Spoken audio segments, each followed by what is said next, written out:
Good morning and welcome to the Buzz Vibe. I'm Jeremy LeClaire.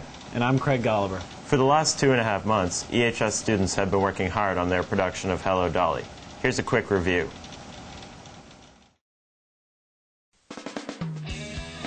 All that hard work finally paid off for the cast and crew of Hello Dolly when they presented their show to sold-out audiences on February 9th through 11th. Congratulations to all that were involved. The show was a great success. Well, I think it's going very well. We have a very impressive cast and a very impressive crew and very impressive stage managers and a very impressive set and a very impressive director and very impressive booster organization who's been very supportive, and I think it's going very well. Well, yes, I mean, there's a Dolly who's a matchmaker type of hobo person. And she's trying to match people up, and she's run out of money. So she needs to marry a really rich person, and I play the really rich person who she connives into marrying by setting him up with continually undesirable women, that eventually he decides to marry her just basically by default. But it's kind of it's an upbeat story, and I'm really excited for it.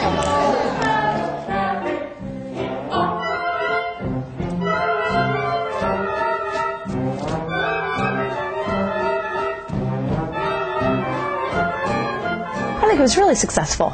It was a tight show. The singing was amazing. The dance was really exciting. So I was happy with it.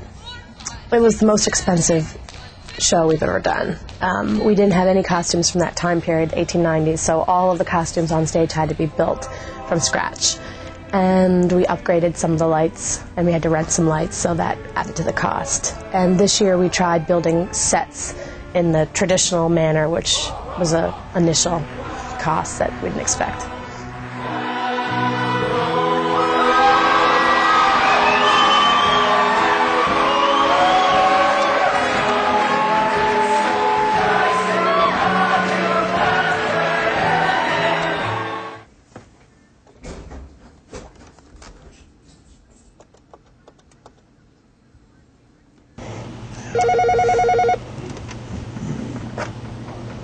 Hello?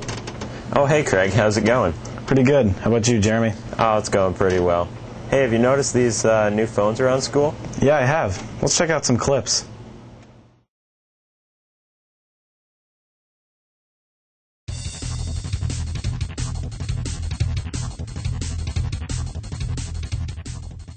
Phones have been a fixture of American life since they were invented by Alexander Graham Bell in 1875. However, since EHS has been built, there have only been phones installed in the main office and department offices. Now, thanks to the Information Technology Department, phones will also be available in every classroom and public area in the school. As you might have noticed, these are not regular phones. These phones use technology which allows regular phone calls to be made over the internet, in turn saving money by eliminating the need for dedicated phone lines.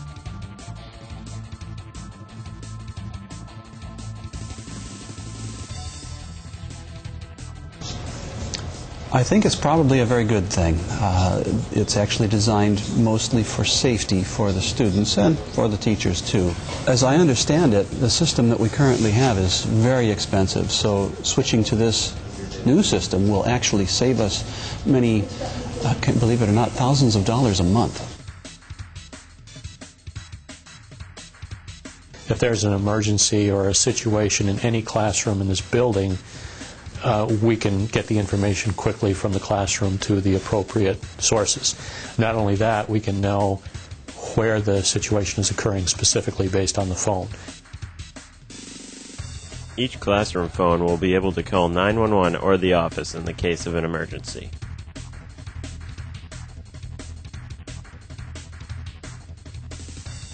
If someone were to, have a asthma attack or something of that nature, it's going to be much quicker, and we're going to know where things are. And I think any situation that needs to be addressed will be in the future done so in a more timely manner. This new system costs roughly $900,000 to install, but gives the added flexibility to allow for future upgrades, such as allowing teachers to access voicemail and a variety of other functions from home, all in all bettering the students. Whether you're a student or a teacher, an administrator, any staff member here in the school organization, it's going to be an improvement. Many of us have heard that South Burlington schools are starting later next year. Could this come to EHS? What are the pros and cons? We sat down with some of EHS's athletes, administrators, and students. Check it out. Yeah, I would. You think you'd get more sleep if that happened? Yeah, I think it would be better for education because you get enough time to sleep and you can think better in the morning.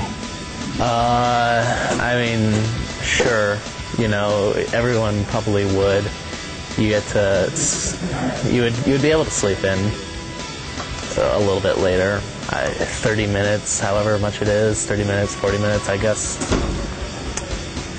It would make a big difference, but, you know, more power to you. I don't really mind so much because I don't wake up till like 7:15 because I live really close. But it might be a little bit nicer to have it at 8:30 because then I could like go to the store and get Mountain Dew out. I'd be awake for first period, so I don't know. I guess I'd be less likely to forget stuff in the morning because I would like be awake and I forget stuff all the time, which is really bad. And just being more awake throughout the whole day because of that extra half hour of sleep. Although I would probably just stay up half an hour later and get less sleep. We thought about it 5-6 years ago when Mr. Villaseca was here, and there were thoughts that we could do it then, but there were other forces that aligned against it, especially the buses, that made it that it couldn't happen. South Burlington has flip-flopped the kids' early schedule, the elementary kids' schedule, and the high school kids' schedule to make it happen for them. The main reason you would want to start later would be the research showing the sleep patterns of high school age students, both boys and girls. I think the research has been pretty clear within the last 5 to 10 years that it's more conducive to having well-rested young people coming to school. For winter sports, it would be okay because our games are all at night. But in the fall and the spring, our games are right after school mostly, and it would have to do with like when the sun goes down because we play outside.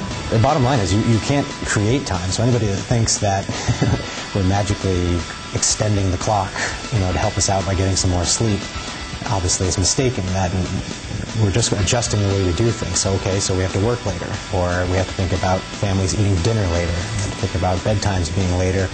You get into issues about what are we really trading here, one thing for the next. My opinion on it is it would be difficult. It would be hard to work around, and it would mean more missed school time for the athletes. So I would not like to see us do it. That's my personal opinion as the athletic director.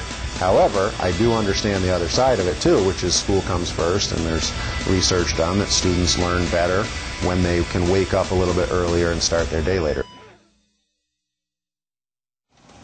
That's all for now.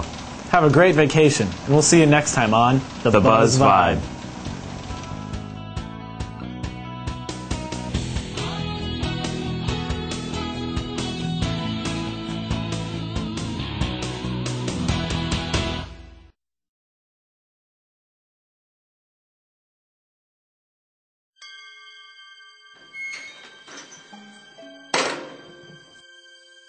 Do you know who I am? Yeah, I do. I don't want any drugs.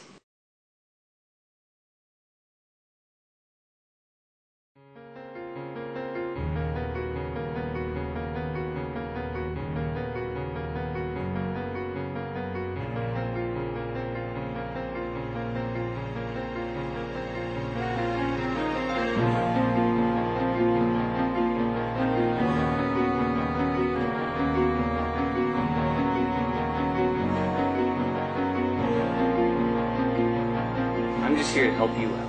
It'll be a whole new world, son. It'll be a whole new world.